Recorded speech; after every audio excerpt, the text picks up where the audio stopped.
რამდენიმე დღის წინ აზერბაიჯანს უკრაინის პრეზიდენტი ვოლოდიმირ ზელენსკი ეწვია. ეს ვიზიტი კიდევ ერთხელ აჩვენებს აზერბაიჯანის მზარდ მნიშვნელობას მსოფლიოში და ასევე უკრაინის სამხედრო შესაძლებლობების საჭიროებას ახლო აღმოსავლეთისა და ევროპის ქვეყნებისთვის. ამასთანავე გრძელდება საარჩევნო კამპანია სომხეთში.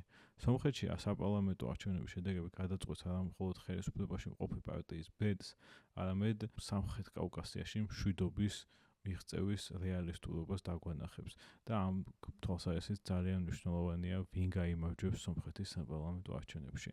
ამიტომ რეალ პოლიტიკის პოდკასტის უკა და ტერიტორიის მე-11 ეპიზოდში ვისაუბრებთ სომხეთში მიმდინარე წინასაარჩევნო კამპანიაზე, აზერბაიჯანში ვოლოდიმირ ზელენსკის ვიზიტზე, ასევე უკრაინისა და რუსეთის დაპირისპირებაზე აფრიკის კონტინენტზე, მეფე ჩარლზის ვიზიტზე ამერიკის შეერთებულ შტატებში და ბოლოს ირანის საზღვაო ბლოკადაზე ამერიკის შეერთებული შტატების მხრიდან და ამ კონფლიქტის გაგრძელების შესაძლებლობაზე, შესაძლებელი იქნება თუ არა დიპლომატიური გამოსავლის პოვნას, თუ გარდაუვალია სამხედრო ოპერაციის გაგრძელება. რეალ პოლიტიკას პოდკასტის უკრაინა ტერიტორიის მე-11 ეპიზოდში საერთაშორისო პოლიტიკის ამ მნიშვნელოვან თემებზე ვისაუბრებთ რეალ პოლიტიკის რედაქტორ აკას არქუასთან ერთად. აკა, მოგესალმები. ვაგრძელებთ საუბარს უკრაინა ტერიტორიას ფორმატში სოფლიოში მიმდინარე უმნიშვნელოვანეს მოვლენებზე და ამ ეპიზოდში, რა თქმა უნდა, შევაჯამებთ ბოლო პერიოდში გამართულ ყველაზე მნიშვნელოვან მოვლენებს და ალბათ აჯობებს დავიწყოთ ჩვენი რეგიონიდან, იმიტომ რომ განსაკუთრებული მოვლენა მოხდა რამდენიმე დღის წინ. აზერბაიჯანს ეწვია უკრაინის პრეზიდენტი ვოლოდიმირ ზელენსკი და ეს ერთის მხრივ კიდევ ერთხელ აჩვენებს აზერბაიჯანსა და უკრაინას შორის არსებულ ხანგრძლივ პარტნიორობას და ამ პარტნიორობის გაგრძელებას ჰუმანიტარულ თუ ენერგეტიკულ სექტორში და ამასთანავე ეს, რა თქმა უნდა, სიმბოლური მნიშვნელობის ვიზიტიც არის, რადგან ვიცით, რამდენად გართულებული იყო ურთიერთობები უკრაინას, უკაცრავად აზერბაიჯანსა და რუსეთს შორის და ამ ფონზე ზელენსკის ვიზიტი, რა თქმა უნდა, მოსკოვისთვის მისასალმებელი და სასიამოვნო სანახავი არ არის. რას ნიშნავს ეს ვიზიტი და როგორ შეაფასებდი მას? დაუწყო და წინ ამ ყველაფერს ეს ხდება იმის ფონზე, რომ გასული 1 წლის განმავლობაში რუსეთსა და აზერბაიჯანს შორის მკვეთრად დაიძაბა ურთიერთობები. ეს ყველაფერი დაიწყო აი ამ აზერბაიჯანის ავიახაზების თვითმფრინავის ჩამოგდებით, რომელიც გროზნოში დააზიანა რუსეთის სახაერო თავდაცვის სისტემამ და შემდეგ ავარიულად დაჯდა ყაზახეთის ტერიტორიაზე და რასაც თვალშევები 38 ადამიანი ემსხვერპლა. ამის შესახებ რუსეთი ტრადიციულად, როგორც თქვა, იგივე მალაიზიური ბოინგის შემთხვევაში იყო 2014 წელს უარყოფდა თავიდან ყველანაირ ბრალს და დაახლოებით წელიწადზე ცოტა რამდენიმე თვე დაჭირდა ვლადიმერ პუტინის მხრიდან ამის აღიარებას და შემდეგ მოვისმინეთ ბოდიში ხო რაღაცნაირად საჯარო ბოდიში აზერბაიჯანის პრეზიდენტის მიმართ და დაპირება, რომ რუსეთი თქვათ ამ მსხვერპლების ოჯახების კომპენსაციას გადაუხდიდა და ასევე დასჯიდა დამნაშავეებს.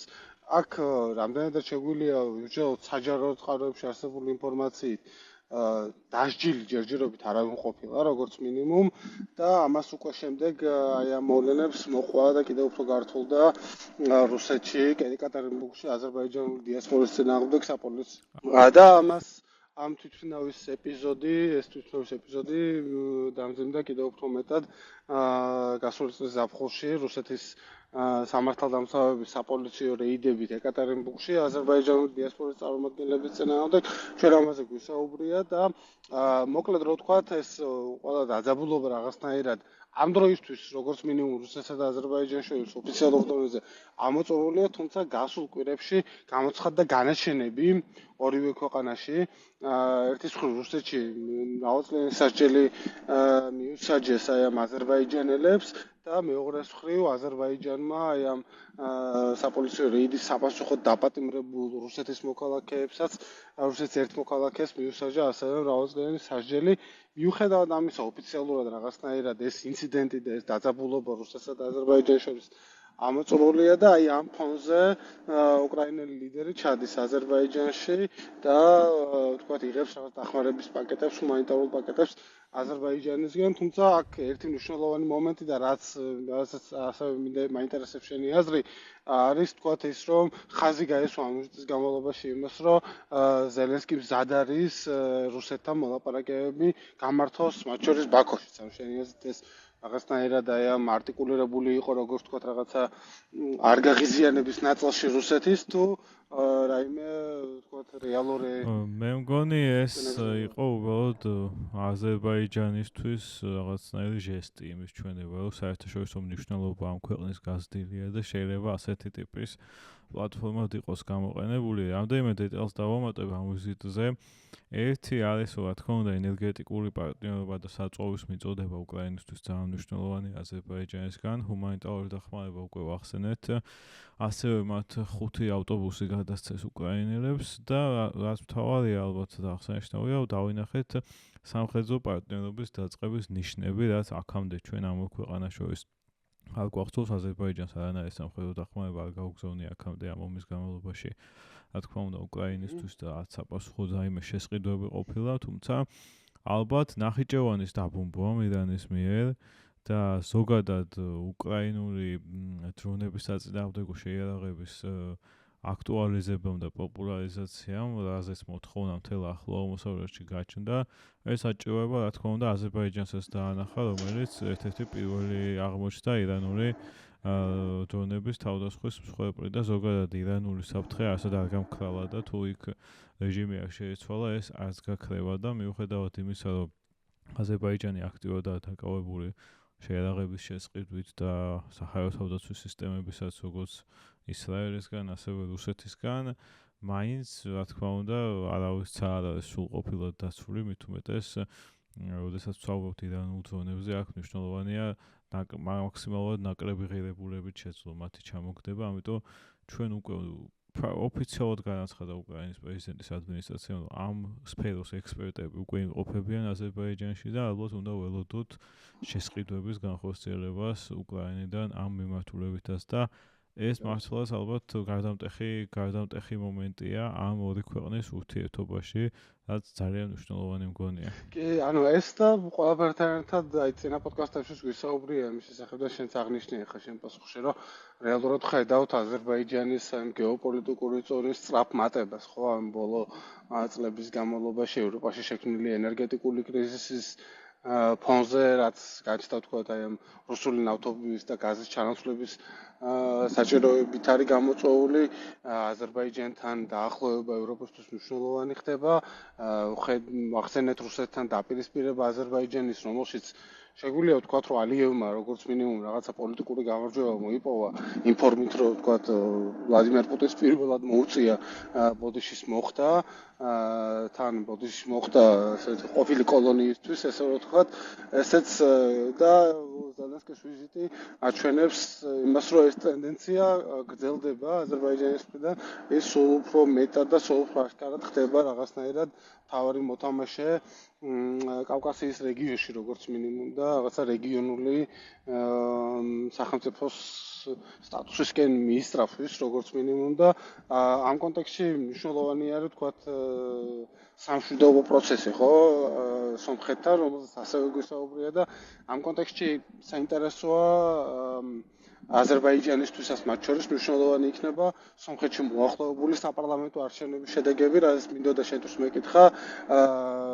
უახლოვდებით საარჩევნო კამპანია ნელ-ნელა, ესე რომ ვთქვათ, რაღაც ხურდება, რა ხდება ამ თვალსაზრისით, არის თუ არა რამე სიახლეები სომხეთის წინა საარჩევნო კამპანიაში, რამე ახალი ტენდენციები, განცხადებები და კვლევები რას გვეუბნება ასევე იმის შესახებ, თუ რა მოლოდინები არსებობს შედეგებთან დაკავშირებით. არის თუ არა გარანტირებულად მოსჩანს თუ არა ფაშინიანის გამარჯვება. დღეს ჩვენ 29 აპრილს წევთ ამ გადაცემას და დღეს ჩავიდა აზერბაიჯანის ვიცე-პრემიერი ერევანში და განსაკუთრებულია ეს ვიზიტი, იმიტომ რომ პირდაპირ ავია რეისით მოხდა ეს ბაქოდან ერევანში ჩაფრენდა ოფიციალურად თვითმფრინავი.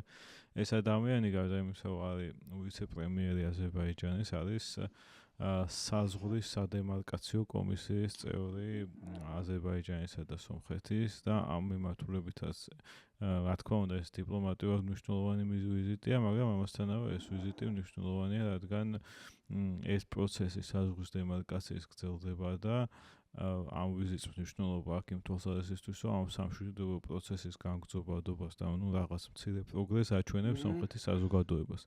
რაც შეეხება თავად საარჩევნო კამპანიას ძალიან ცხელ ფაზაში გადავიდა, იმიტომ რომ გააქტიურდა სახელმწიფოს მხრიდან, სომხეთის სახელმწიფოს უწყებების მხრიდან მთავარი ოპოზიციური პარტიის სამვალ კარაპეტიანის ძლიერი სომხეთის წევრების სამართლებრივი დევნა. წინა კვირაში იყო რამდენიმე ათეული ადამიანი დააკავეს ამომრჩევლის მოსყიდვის ვალდებით და ეხლა უკვე დააკავეს ომის ვეტერანი და ერთ-ერთი ლიდერი ამ პარტიის, რომელიც თავზე თქვა თავდაცვითი გუნდის ხელმძღვანელი იყო, ყოფილი მზვერავი. ეს რა თქმა უნდა ოპოზიციამ პოლიტიკურ დევნად გამოაცხადა და სომხურ მედიაში ვრცელდება ინფორმაციები, ეს დადასტურებული არის, მაგრამ მაინც საზოგადოებას უნდა უთხროთ, რომ მას შემდეგ რაც მაისის პირველ ნახევარში გაიმართება ევროკავშირისა და სომხეთის ერთობლივი სამიტი, სადაც სავარაუდოდ რაღაც განცხადება გაკეთდება, ამ დეკლარაციას მოეწერება ხელი, რომ სომხეთს სურს ევროპისკენ სვლა და ევროკავშირში ინტეგრაციის მიზანს განაცხადებს, სავარაუდოდ ამის შემდეგ ფაშინიანი გეგმავს სამვალ კარაპეტიანის პარტიის აკრძალვას, რომელიც საზოგადოებრივი აზრის კვლევებში არის მეორე ადგილზე და მყარად მეორე ადგილზეა, თან ყველაზე დიდი ოპოზიციური ძალაა. ცოტა ხნის წინ მას მხარი დაუჭირა რუბენ ვარდანიანის პარტია, მას ეს მცირე ზომის პარტია, დიდი მხარდაჭერა. სამხური ოცნება, ხო თუ რა ქვია? რაღაცა ეგეთი არ ქვია? რომელ პარტიას? ვარდანიანის პარტიას. ვარდანიანი. ეს პარტიის სახელი არ მახსოვს. მახსოვს რომ პოლიტიკური კარიერა რომ მაგრამ ორივე გამოაცხადა ეგეთ სახელს. ორივე უდიდესი ადამიანი არის სომხეთის. ასევე რა თქმა უნდა კამპანიაში მნიშვნელოვანია ეს რომ გამოიკვეთა კვლევებით რომ ფაშინიანის მხარდაჭერა პირველ კვლევებთან შედარებით იანვარში იყო გაზრდილია. ეს შეიძლება დაუკავშიროთ პირველი აპრილიდან პენსიების ზრდას და ასევე ვენსის ვიზიტის ეფექტს, რამაც რა თქმა უნდა ქვეყნის საერთაშორისო პროფილი გაზრდილია ეს და გამოაჩინა. ამასთანავე ალბათ რაც უფრო მოახლოვდება არჩევნები, როგორც წესი კვლევებში სახელმწიფო პარტიის რეიტინგი საწყის კვლევებში უფრო ნაკლებია, ვიდრე როდესაც პოლარიზება იზრდება და გადაუწყვეტელი ამომრჩეველიც უფრო მეტად მიდის რაღაც გადაწყვეტილებისკენ და ეს სტატუს კვოს მხარდამჭერების რაოდენობა, როგორც ჩანს ამ გადაუწყვეტელ ამომრჩევლებში დიდია.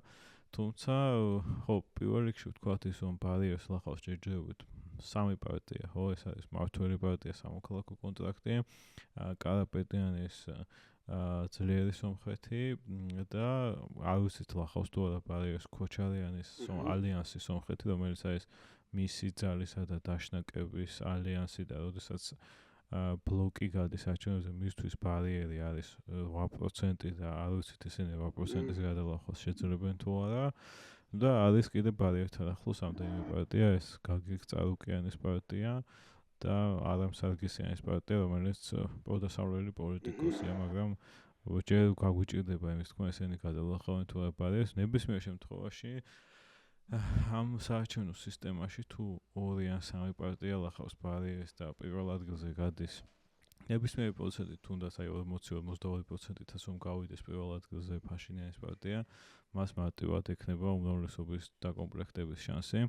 თუმცა ჩვენ სამშვიდობო პროცესზე ვსაუბრობთ, თუმცა მთავარი მაინც ეს არის სამშვიდობო პროცესისთვის მნიშვნელოვანია არა მხოლოდ ის, რომ მან არჩევნები მოიგოს.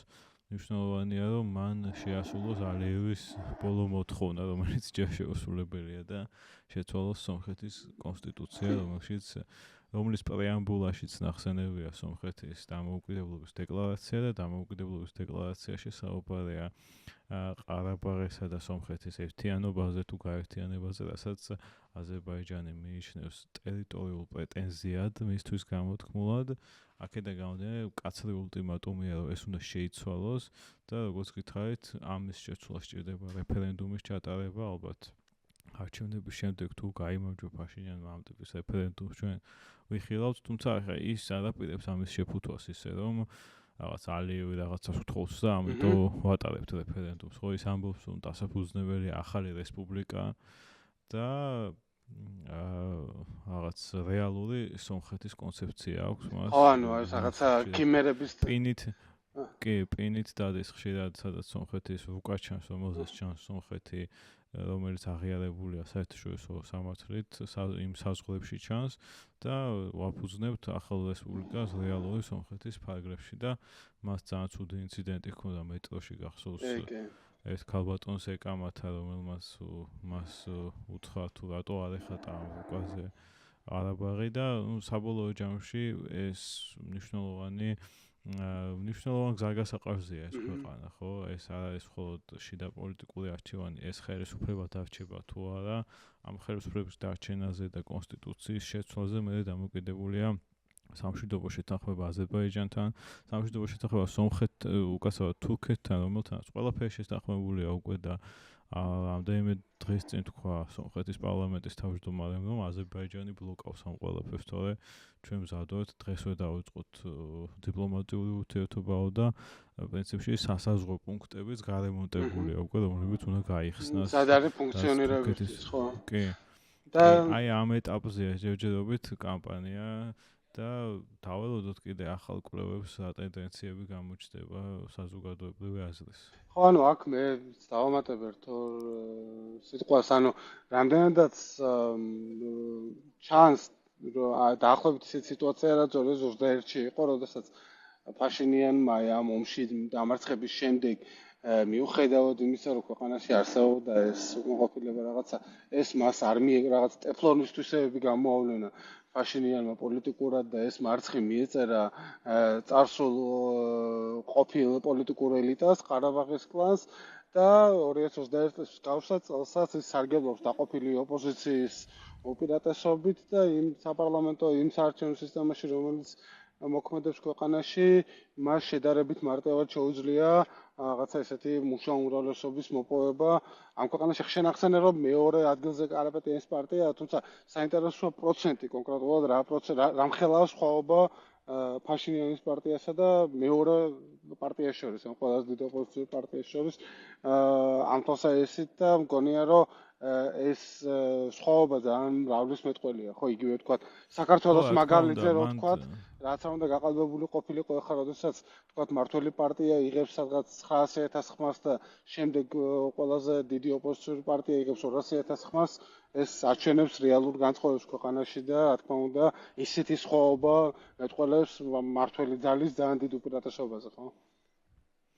ხო, კარგი შენიშვნაა, რომ რეალურად ეს კარაპეტიანის და ზოგადად ეს ოპოზიციური პარტიები ერთმანეთს ართმევს უფრო მეტად ვიდრე ხელისუფლებას. ხო, იმას ძალიან სტაბილური მოსახლეობის აუშვეთ 30% უჭერს ხარს და მე აჩვენებზე ეს 30% ხდება ზოგჯერ 55% და ზოგჯერ მეტი გააჩნია აქტივობა მასშტაბის იქნება. ერთ სიტყვი რომ შენ 21 საჩვენები ახსენე და ჩემი წელს ის ბევრად ძლიერი ხდება არჩევნებს ვიდრე 21 წელს იყო გულისხმობ ნიკოლ ფაშინიანს, იმიტომ რომ ჯერეთი ამ ომში მარცხიდან მეტი დრო გავიდა.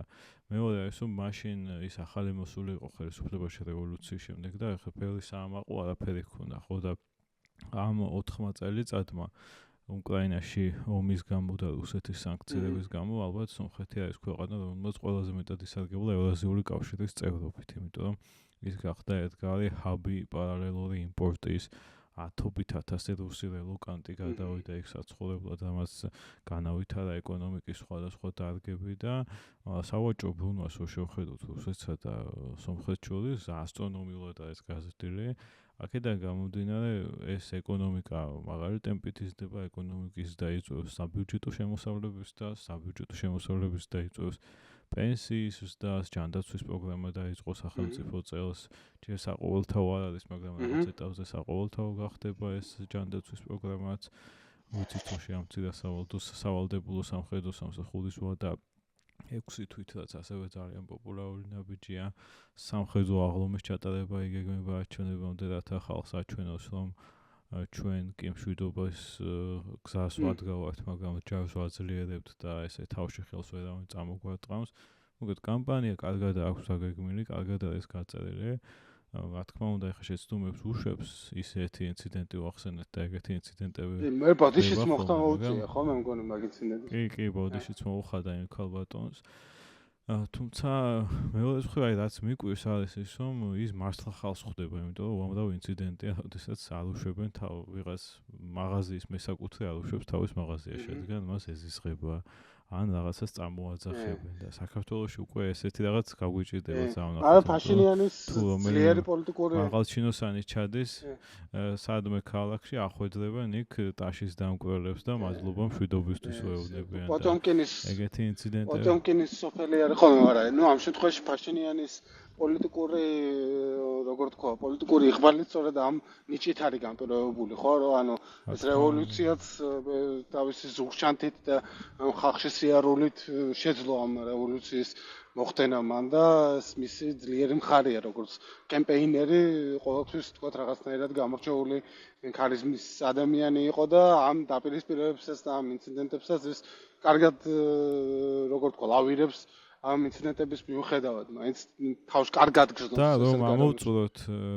რომ ამოვწუროთ ეს თემა, დღეს გავრცელდა სომხურ მედიაში ინფორმაცია, რომ შესაძლოა კიდე 11 ადამიანი გამოუშვას აზერბაიჯანმა გულისხმობ სამხედრო მტყვეებს 2023 წლის ომის შემდეგ, არაპოლიტიკურ ლიდერებს, არამედ უბრალოდ სამხედროებს, რაც რა თქმა უნდა წინასაარჩევნო ასევე ფაშინიანისთვის იქნება დიდი საჩუქარი.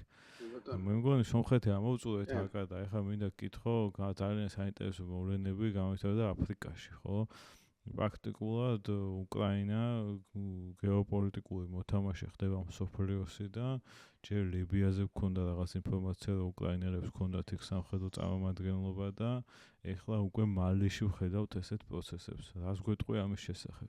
ანუ რეალურად გასული კვირის თავარი მოვლენა ალბათ პოლიტიკურად სიახლის თვალსაზრისით ყოველ შემთხვევაში იყო მალიში განვითარებული მოვლენები და მოკლედ რომ აღხსნათ რა ხდება საერთოდ რაღაცა ფონის უნდა აღწეროთ რა ფონზე ხდება ეს მოვლენები, ანუ მალიში რომელიც საკმაოდ დიდი ქვეყანაა დასავლეთ აფრიკის, მე არ ვიცოდი და აი ამ ეპიზოდის მომზადებისას აღმოაჩინე რომ მალი ყოფილა უკრაინაზე და ახლობებით ორჯერ უფრო დიდი ქვეყანა ტერიტორიულად, რაც ჩემთვის მოულოდნელი იყო პირდაპირ ვიტყვი.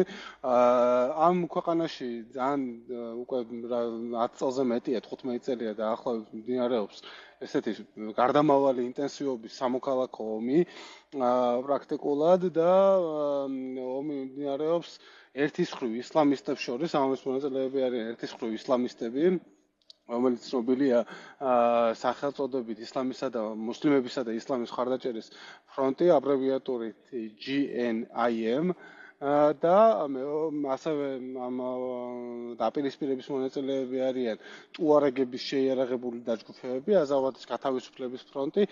ტუარეგები არიან ძირითადად ესე ჩრდილოეთ აფრიკაში და აფრიკაში მცხოვრები, აფრიკის უდაბნოს უდაბნოში მცხოვრები ხალხები, ისინი ცხოვრობენ როგორც ალჟირში, ასევე ნიგერში, სხვაგანაც, თუმცა მალიში მათი წელი მე მგონი ყველაზე დიდია და ახლობებით 3%-ია მოსახლეობის და ისინი ცხოვრობენ მალის ჩრდილოეთში, უდაბნოს ტერიტორიაზე და უკვე მრავალი ათეული წელია იბრძვიან დამოუკიდებლობისთვის. ის სეპარატისტული პროექტია, ასე ვთქვათ. და მეორე მხრივ იყო ცენტრალური მთავრობა.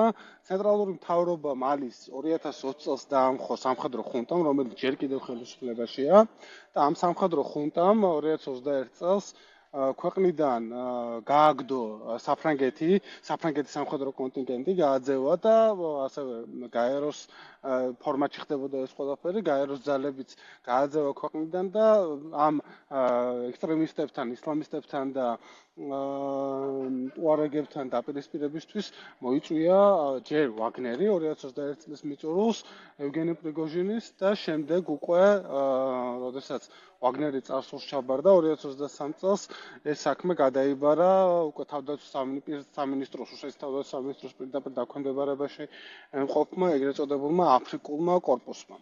ამ ძალებმა, აფრიკულმა კორპუსმა და ამ ხუნტის შეიარაღებულმა ძალებმა 2023 წელს ერთობლივი იერიშის შედეგად დაიკავეს ქალაქი კიდალი, ეს არის ჩრდილოეთ ნაწილში ქვეყნის და ეს მიიჩნეოდა ტუარეგების არაფორმალურ დედაქალაქად, რომელსაც ისინი დაახლოებით 9 წლის განმავლობაში აკონტროლებდნენ.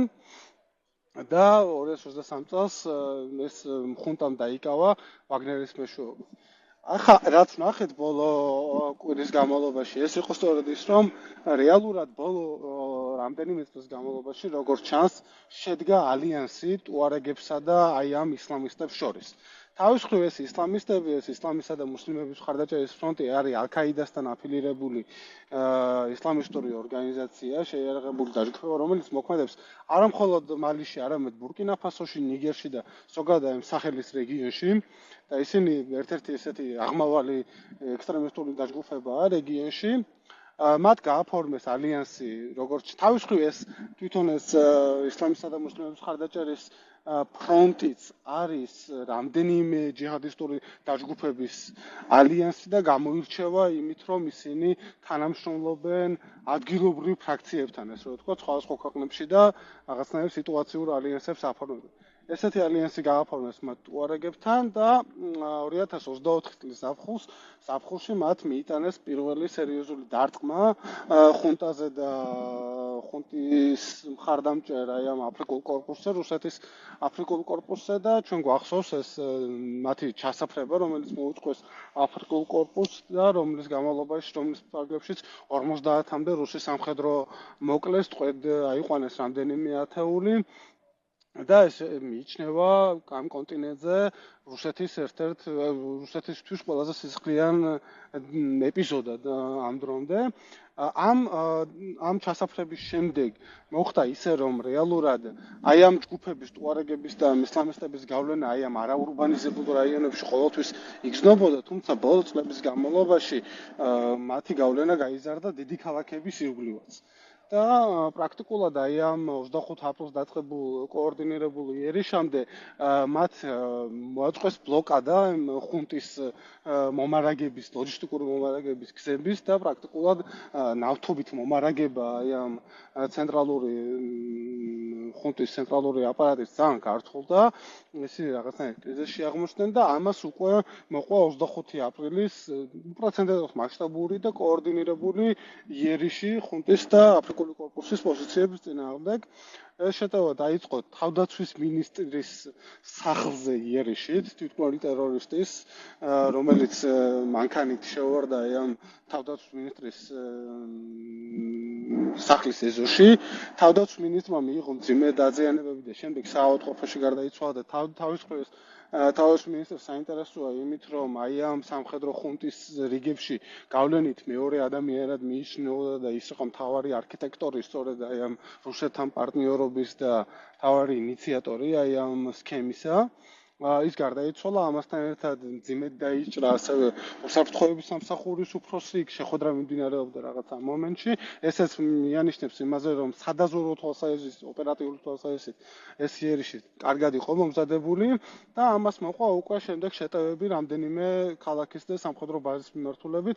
მათ დაიკავეს ეს ქალაქი კიდალი, რომელიც როგორც გითხარი, ტუარეგების არაფორმალური დედაქალაქია და რომელიც 2023 წელს დაკარგეს.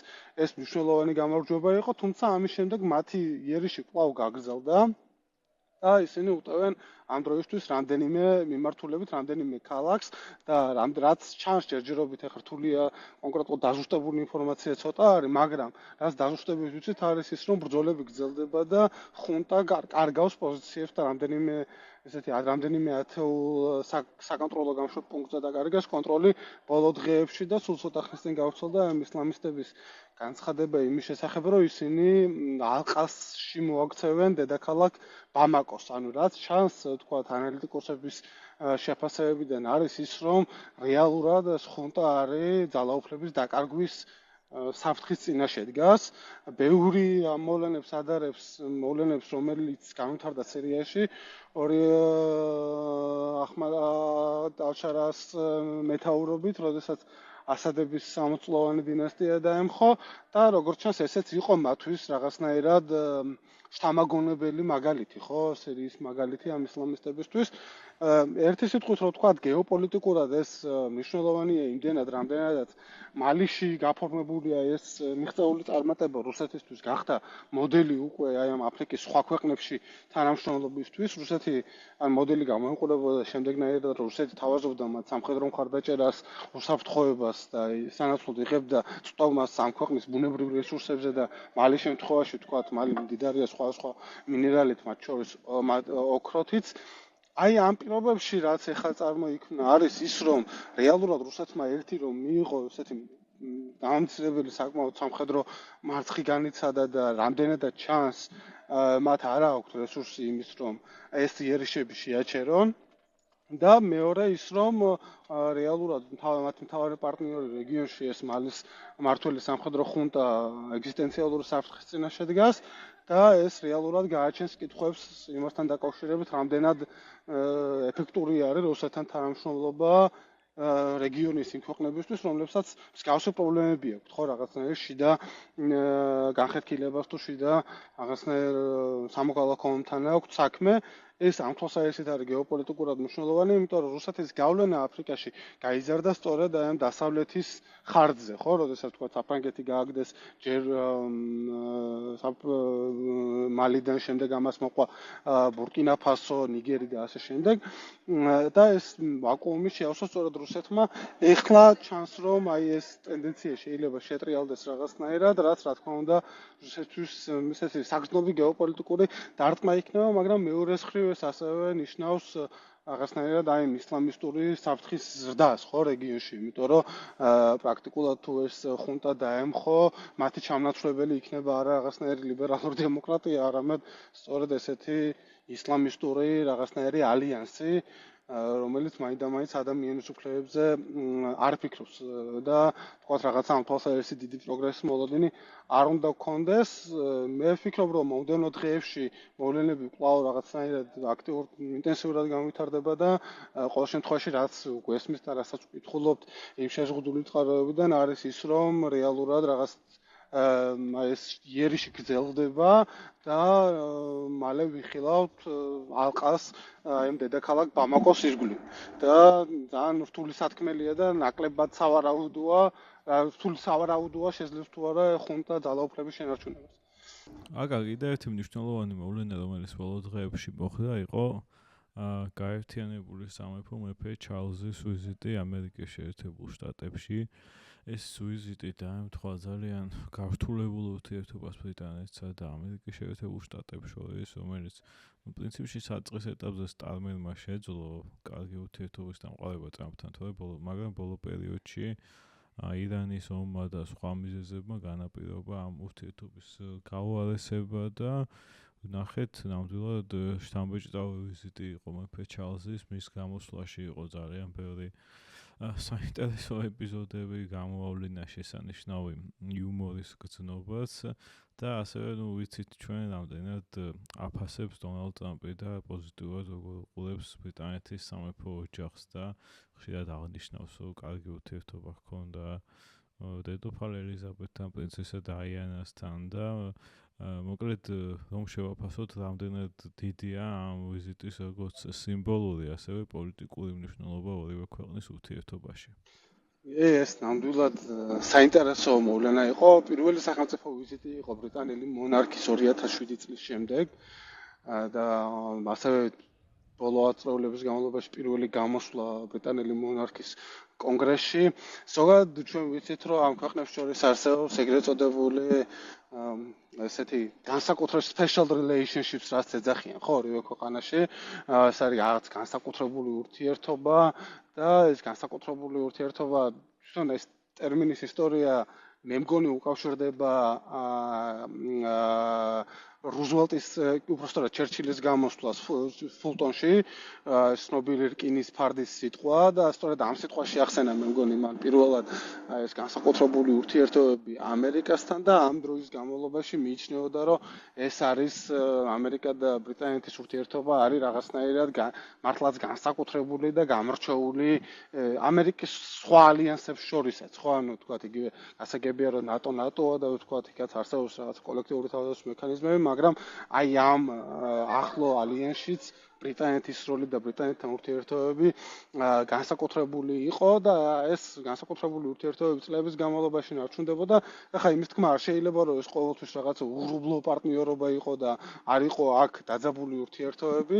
შეგვიძლია გავხსენოთ 80-იან წლების დასაწყისში ამერიკის მიერ გრენადაში დაწყებული ინტერვენცია, რომლის შესახებაც არ იყვნენ გაფრთხილებულები ბრიტანელები და რაც მაშინ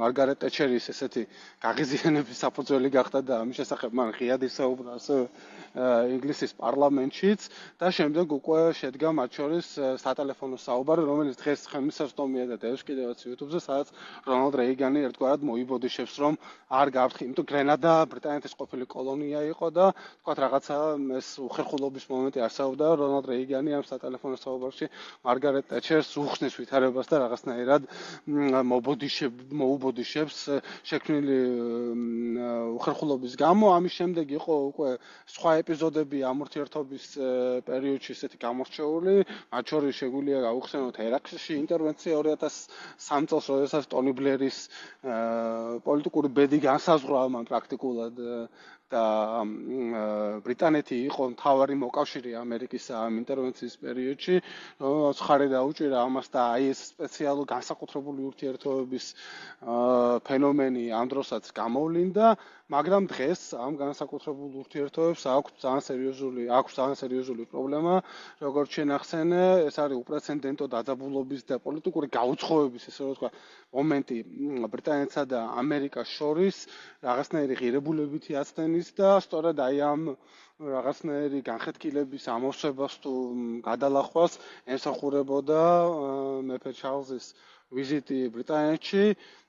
ჩვენ ნახეთ მისი ბრწყინვალე გამოსვლა პარლამენტში, როდესაც მან გაიხსენა, ვთქვათ, 11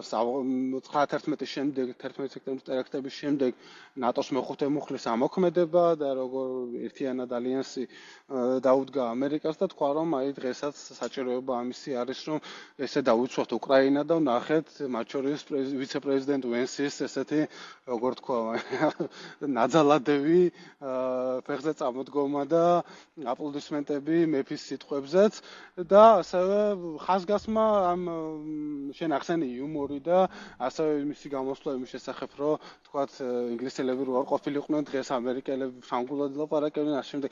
ეს ყველაფერი რა თქმა უნდა ამ თეატრის ნაწილია, ხო, რომელიც ამ ურთიერთობებს ახლავს და რომელიც დონალდ ტრამპისთვის ძალიან მნიშვნელოვანია და ის მონუსხულია რაღაცნაირად აი ამ რაღაცა მონარქიული ესთეტიკით და ეს ალბათ იმას უკავშირდება, რომ თვითონაც თავს რაღაცნაირად უფრო აი ამ ესთეტიკაში წარმოიდგენს ვიდრე ტრადიციული რესპუბლიკური ლიდერის,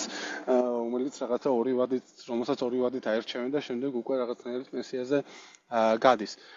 რთული საქმეა რამდენად იქნება ეს საკმარისი აი ამ გაუცხოების და განხეთქილების გადასალახად, იქიდან გამომდინარე, რომ რეალურად ჩვენ ხედავთ საზოგადოებრივ დონეზე მაინც რაღაცნაირ ღირებულებით აცდენას, ხო? ანუ იგივე ბრიტანეთის საზოგადოებრივი აზრისკვლევები რომ ნახო იქაც, თქვათ, ამერიკის მხარდაჭერის და ამერიკის, როგორ თქვა, მოწონების მაჩვენებელი ძალიან მაღალი იყო ამ 9-11 ტერაქტების შემდეგ, მაგრამ ნელ-ნელა იცრდებოდა და დღესაც მე მგონი ეს რაღაცნაირ ისტორიულ მინიმუმზეა, თუმცა როგორც მინიმუმ ეხლა ამოცანა არის, რომ აი ეს ვადა დონალდ ტრამპის რაღაცნაირად გადავიტანოთ ყველამ, გადაიტანოს ამ ალიანსმა და შემდეგ უკვე რაღაცნაირი ახალი წონასწორობა შეიქმნება. ყოველ შემთხვევაში ეს არის მოლოდინი, არ ვიცი რამდენად გამართლდება ეს მოლოდინი, მაგრამ ამ თვალსაზრისით შეგვიძლია ვთქვათ, რომ ჩარლზმა თავის მაქსიმუმი გააკეთა და ბევრი აღნიშნავს, რომ ის რაღაცნაირად ბუნებრივი დიპლომატის ნიჭით დაჯილდოებული ადამიანია, რომელსაც კარგად გამოდის ნავიგაცია ესეთ რთულ სიტუაციებში.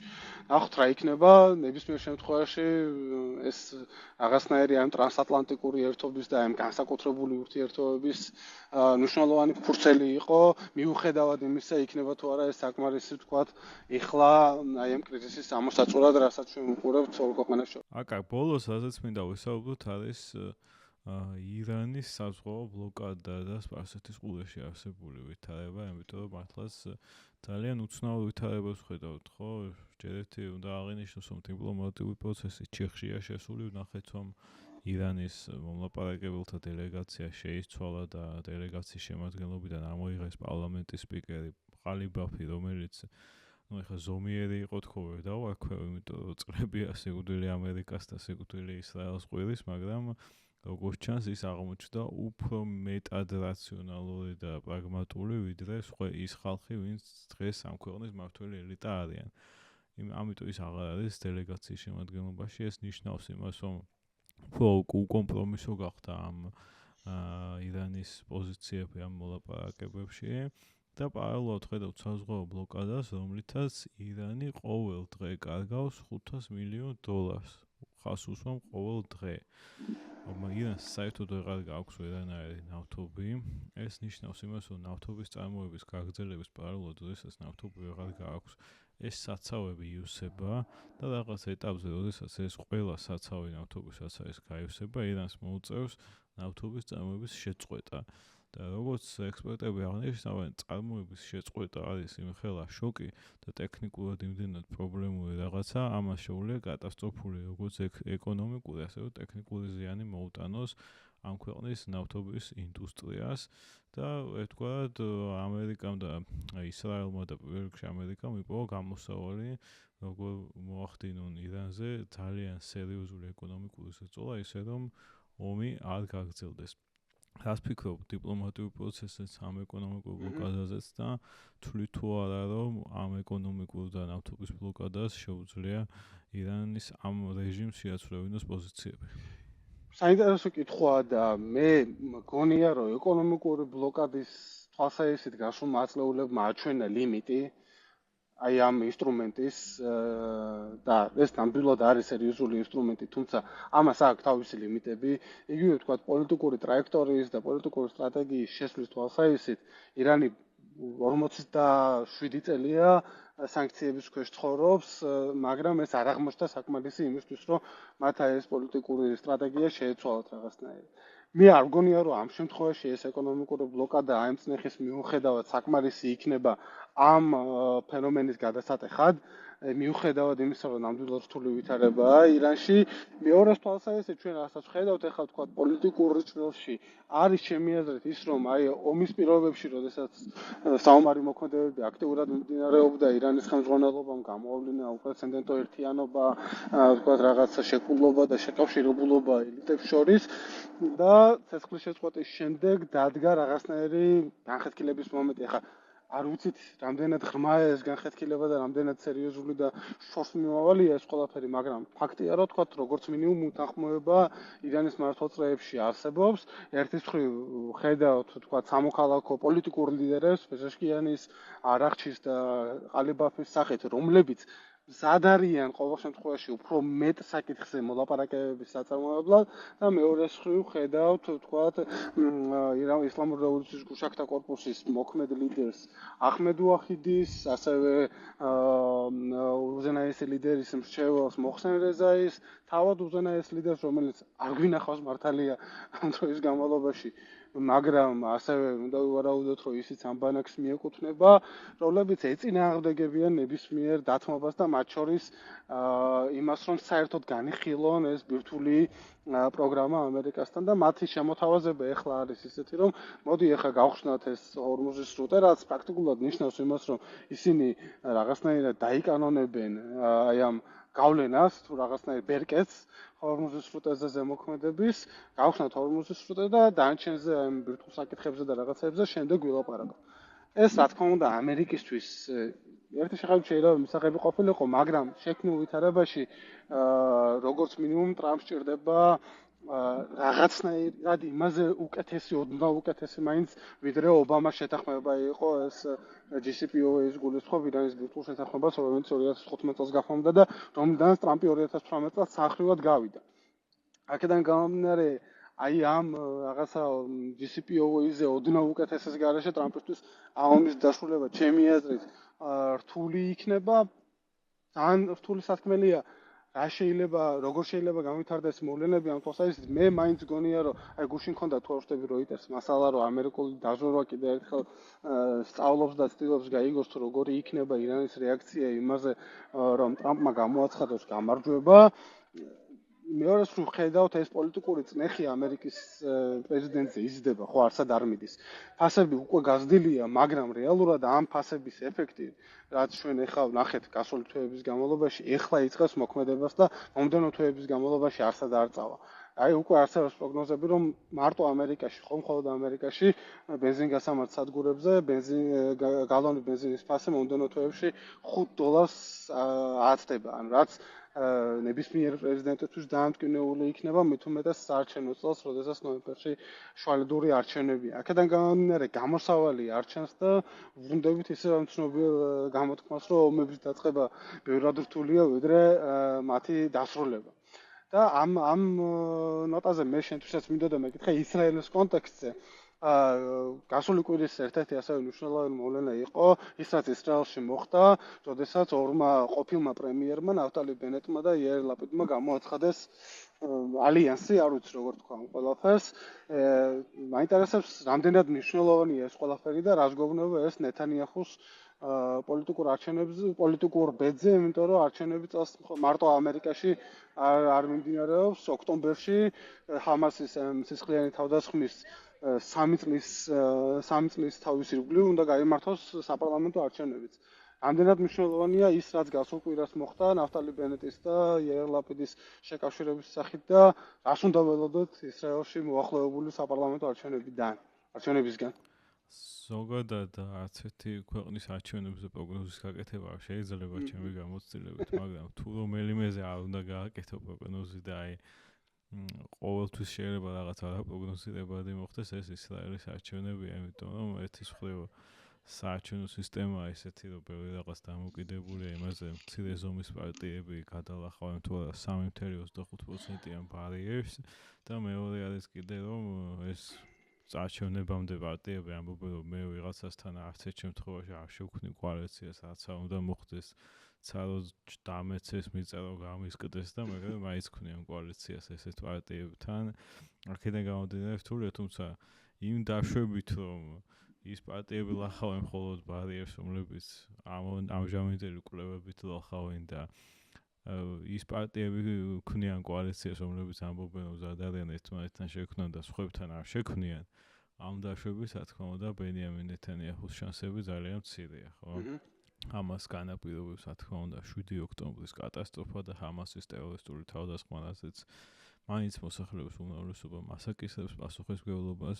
7 ოქტომბრამდე ის ძალიან არაპოპულარული იყო ამ ეგრეთ წოდებული სასამართლო რეფორმის გამო, რომელსაც მოსახლეობის უმრავლესობა აღექვამდა არა როგორც უბრალო სასამართლო რეფორმას, არამედ სასამართლო ხელისუფლების უზურპაციის მცდელობას, რომელიც მის წინააღმდეგ იყო განწყობილი. ამასთან დაერთო ულტრაორთოდოქსების საკითხი, იმიტომ რომ მოსახლეობის 14% არიან ულტრაორთოდოქსები და მათი წარმომადგენელი პარტიები არიან ყოველთვის ნეთანიაჰუს კოალიციებში და ეს ულტრაორთოდოქსი ებრაელები ამსახურებენ ჯარში, არ არიან ჩართული სულად ეკონომიკურ აქტივობებში, ასევე ამ რელიგიური გავლენა მათი პარტიების გავლით დიდია ხელისუფლებაზე და არ არსებობს მაგალითად სამოქალაქო ქორწინება, შეზღუდულია შაბათობით ტრანსპორტის გადაადგილება და რაც მთავარია მათი სკოლები, რომლებშიც მხოლოდ რელიგიური სწავლება მიმდინარეობს და არა სამოქალაქო საჭიროებების საგნების, ანუ არ ასწავლიან ინგლისურს, კომპიუტერს, მათემატიკას, მილიარდობით შეკელის დაფინანსებას იღებენ და რაც ზოგადის მათი დაფინანსება მუდმივად იზრდება. რაც ძალიან დიდ პროტესტს იწვევს მოსახლეობის სეკულარულ ნაწილში, ხო, იმიტომ რომ პრაქტიკულად ის ხალხი, ვინც მუშაობს და დოვლათს ქმნის, ასუბსიდირებს ამ ხალხის ცხოვრებას და მათ ლოცვას და თორას კითხვას, რაც ვიღაცას შეიძლება მიაჩნდეს, რომ არა, ცუდი საქმე, მაგრამ ამის ფული რატო უნდა გადაიხადოს გადასახადის გადამხდელმა, ხო, აქ ესაა კითხვა. ამიტომ ძირითადი პროტესტის მიზეზები არის ის, რომ ორთოდოქსები არ იბრძვიან და აქეთ ყველა მიბრძოლა და ყველა მსხვერპლი ნახა და ზოგს რამდენიმე ოჯახის წევრი დაეღუპა, რა თქმა უნდა 7 ოქტომბერი რა თქმა უნდა, გაზრდილი კრიმინალი არაბულ სექტორში, ისრაელში და მკვლელობების არანორმალური რაოდენობა და პოლიციის უმოქმედობა, ასევე ოკუპირებულ დასავლეთ სანაპიროზე რადიკალი ახალმოსახლეების ძალადობრივი ქმედებები და გუშინ მართლა უიშვიათესი კადრი ვნახეთ, როცა მოსადის ყოფილი უფროსი იყო ჩასული პალესტინელებისთვის სოლიდარობის გამოსაცხადებლად და ეხა ეს ნამდვილად არ არის ვიღაც ულტრამემარცხენე ლიბერალი, რომელიც ჰარეცის ჟურნალისტი არ არის კი და ბეცალემის საწეული. ამიტომ ეს სისასტიკე და უმოქმედობა ისრაელის არმიის ოკუპირებულ ტერიტორიებზე ესეც აღსანიშნავია და ეს პირდაპირ ამ ხელისუფლების ბრალია. მოკლედ ბევრი ფაქტორია, მაგრამ ამის მიუხედავად ნეთანიაჰუს კარტები გააჩნია პირდაპირ შეიძლება ითქვას. მისი კარტები არის ის, რომ ფრაგმენტირებულ ვითარებაში როგორღაც მოხერხდეს ის, რომ მან კი ის რა თქმა უნდა 61 მანდატიდან ძალიან შორსაა ყველაზე ოპტიმისტური კვლევებით 53-52 მანდატთან ამისი კოალიცია და სულ 120 მანდატია მოსახლეობას შევახსენებთ. ანუ უმრავლესობისთვის 61 მანდატი. 61 გჭირდება, მაგრამ მისი მოწინააღმდეგე პარტიებიც არიან 59-58-60-61-ის ფარგლებში. იმ დაშვებით, რომ ისინი არ ქმნიან კოალიციას არაბულ პარტიებთან, ანუ ისრაელელი, პალესტინელების და ისრაელელი არაბების წარმომადგენელ პარტიებთან. თუმცა მოგეხსენებათ ნაფტალი ბენეტმა და იაირ ლაპიდმა ერთხელ უკვე შექმნეს ესეთ პარტიასთან კოალიცია 2021 წელს. იმ კოალიციამ დიდხანს ვერ იარსება, თუმცა პრეცედენტი არსებობს და იმდენად დიდია პროტესტი და ზიზღი ამ ხელისუფლების მიმართ იქეთა ნაწილში მოსახლეობის. ფიგურალურად რომ ვთქვათ, შუაზეა გაყოფილი მოსახლეობა და ძალიან დიდია პოლარიზაცია იქ როგორიც არის, ალბათ ძალიან ცოტა ქვეყანაშია, ხო? ამიტომ მე მგონია საქმეზე როცა მიდგება, არავინ არ ივარებს ამ არაბული ხმებით ნეთანიაჰუს სახში გაშვებას და ახალი კოალიციის შექმნას და ეს შეიძლება უმცირესობის მთავრობა იყოს და პირდაპირ კოალიციაში არ დასხდნენ ეს არაბული პარტიები, თუმცა ბენეტის მიზანი რა თქმა უნდა იყო რა ამ გაერთიანებით. ერთი რომ მას ეწეოდა მესამე ადგილზე მყოფი გენერალ გადი ეიზენკოტის პარტია და ლაპიდთან კოალიციით მან გაინაღდა რომ ის არის მთავარი ოპონენტი ნეთანიაჰუსი და პრემიერობის კანდიდატი. პრემიერობის მთავარი კანდიდატი. მეორე მხრივ მას ჰქონდა მას ახალი შექმნილი აქვს პარტია და აქვს კადრების დეფიციტი, აქვს ფინანსების დეფიციტი და ლაპიდს აქვს როგორც მთავარ ოპოზიციონერულ ძალას მოქმედ ქნესეთში ყველაზე დიდი საბიუჯეტო დაფინანსება და ამ კონტრიბუციით შედის ის ამ კოალიციაში. საპირისპიროდ ის იღებს გარანტირებულ მანდატებს, რასაც დამოუკიდებლად ის ვერ აიღებდა იმ რაოდენობის მანდატებს. ანუ ეს კოალიცია მეორე ადგილზე კი არა, დიდი ალბათობით პირველ ადგილზე გავა საერთოდ. თუ რამე არ შეიცვალა განსაკუთრებით, რაც უკვე ძალიან იშვიათი მოვლენა ისრაელის პოლიტიკაში, რომ ლიკუდი ვერ გადის პირველ ადგილზე. ერთხელ მოხდა, როდესაც კახოლ-ლავანმა გაუსწრო ლაპიდის და განცის კოალიციამ და მანამდე 2009 წელს მოხდა ეს იმის შემდეგ ეს არ მოხდა და ამიტომ ეს თავისთავად ძალიან სერიოზული ამბავია. მოკლედ ვითარება არის არაპროგნოზირებადი, მაგრამ ფაქტორები ძირითადი რაც არჩევნების ბედს გადაწყვეტს ნეთანიაჰუს წინააღმდეგ მუშაობს. ასე გებია. მადლობა, მომწურავი შეგვიძლია აქ შეგვიძლია დავასრულოთ უკანა ტერიტორიას მე-11 ეპიზოდი. მოუწოდოთ ჩვენს მსმენელებს და მაყურებლებს რომ გამოიწერონ ჩვენი YouTube არხი და Real Politics. განსაკუთრებული მადლობა გადაუხადოთ, ვინც აქამდე ვიყო რა ამ მომენტამდე ვიყო რა. კი და ისრაელის პოლიტიკასაც გაეცნო და ამ საკითხებს ჩვენ რა თქმა უნდა დაუბრუნდებით მომავალ კვირებში. დიდი მადლობა.